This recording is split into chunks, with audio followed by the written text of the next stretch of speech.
was identified as mentally retarded, put back from the 5th grade into the 4th grade, and stayed in that category until I got out of high school. I don't have any college training, but I met a high school teacher who one day changed my life. I was waiting on another student, and when he came in, he said to me, "Young man, go to the board and write what I'm about to tell you." And I said, I can't do that, sir. He said, "Why not?" I said, "I'm not one of your students." He said, "It doesn't matter. Follow my directions now." I said, "I can't do that, sir." He said, "Why not?" I said, "Because I'm educable mentally retarded." And he came from behind his desk and he looked at me. He said, "Don't ever say that again. Someone's opinion of you does not have to become your reality." And as he talked, my heart began to beat fast. Tears began to run down my eyes, and I was in the back just listening to him, because the speech he was giving, that speech was for me. And he said, "Les Brown," he said, "if you want to do anything worthwhile in life, you've got to be hungry." I told Mr. Washington I wanted to become a disc jockey. And so I started working to develop myself. He said, "I want you to practice every day being a disc jockey."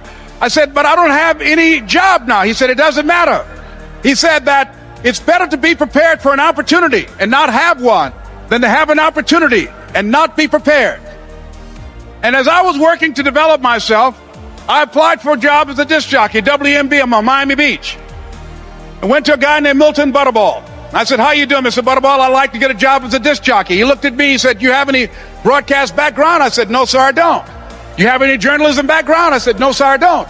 He said, "We don't have any jobs available." I said, "Yes, sir." I went back to Mr. Washington and I told him. He said, "Don't take it personally." He said, "Most people are so negative, they will have to say no 7 times before they say yes." He said, "Go back again." So I went back again. I said, "How you doing, Mr. Butterball? My name is Les Brown." He said, "I know what your name is. What do you want?" I said, "I'd like to know whether or not you have any jobs for disc jockey, sir." He said, "Didn't I just tell you yesterday we didn't have any jobs?" I said, "Yes, sir, but I know whether or not somebody got laid off or somebody was fired, sir." He said, "No one was laid off or fired. Now get on out of here." I came back the next day like I was seeing him for the first time. I said, "Hello, Mr. Butterball. How are you?" He looked at me with rage. He said, "Go get me some coffee." I said, "Yes, sir." And I went to get him some coffee. After a while, I would give them lunch and dinner, and I would go in the control rooms and take the disc jockeys their food, and I would not leave until they would ask me to leave. One Saturday afternoon, while I was at the radio station, a guy named Rock was drinking while he was on the air. I was the only one there, looking at him through the control room windows, walking back and forth, young, ready, and hungry. Pretty soon the phone rang, and it was the general manager. And I answered the phone. I said, "Hello?" He said, "Les, this is Mr. Klein." I said, "I know." He said, "Rock can't finish his program." I said, "I know." He said, "Would you call one of the other DJs in?" I said, "Yes, sir." I hung the phone up. I said, "Now he must be think I'm crazy." I called my mom and my girlfriend, Cassandra. I said, "Y'all turn up the radio and come out on the front porch. I'm about to come on the air." I waited for about 20 minutes, and I called him back. I said, "Mr. Klein, I can't find nobody." He said, "Young boy, do you know how to work the controls?" I said, "Yes, sir." He said, "Go in there and don't say nothing here." I said, "Yes, sir."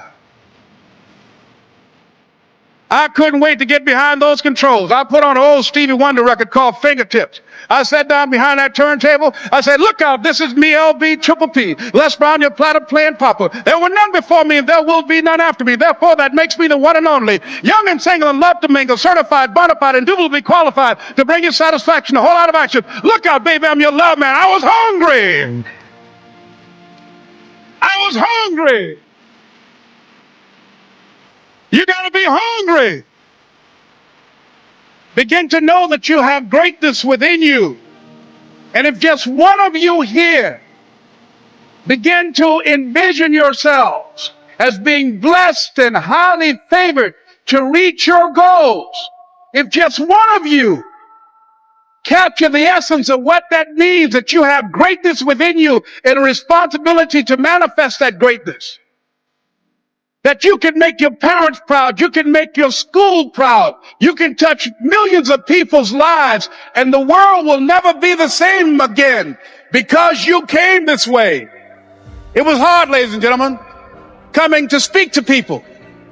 And I was facing financial difficulties in my own life. I was behind on my bills and my dreams, and I'm saying to them, you can live your dream. It was hard, ladies and gentlemen. It was very difficult to pick myself up each day believing that I could do it. There were times that I doubted myself. I used to ask myself, can I do this? And something said within me, you're the one. Don't give up on your dream. By continuing to push forward, by continuing to run toward my dream, that one day I would have my own talk show. It's a long shot, ladies and gentlemen, from Liberty City, an abandoned building on a floor, never knowing my mother or father. It's a long shot. Being here with you today in this dome in Atlanta, it's a long shot. No college training, labeled educable, mentally retarded, but I kept running toward my dream. Don't stop. Don't stop running toward your dream.